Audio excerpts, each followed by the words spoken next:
তাহলে কি বাংলাদেশের সাথে একই সময়ে ভারতেও মুক্তি পাবে বরবাদ? কলকাতার ভক্তদের জোর আবেদন, কি করবেন পরিচালক? এই ঈদে মুক্তি পেতে চলছে বরবাদ।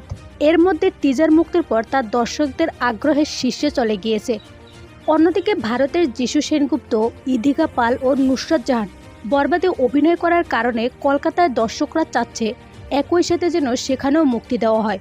ইতিমধ্যে কলকাতার একাধিক গ্রুপে কয়েকজন বলেন, যেহেতু বরবাদে আমাদের কলকাতার বেশ কয়েকজন অভিনয় করছেন, সেহেতু এখানে মুক্তি দিলে ভালোই ব্যবসা হবে বলে মনে করি।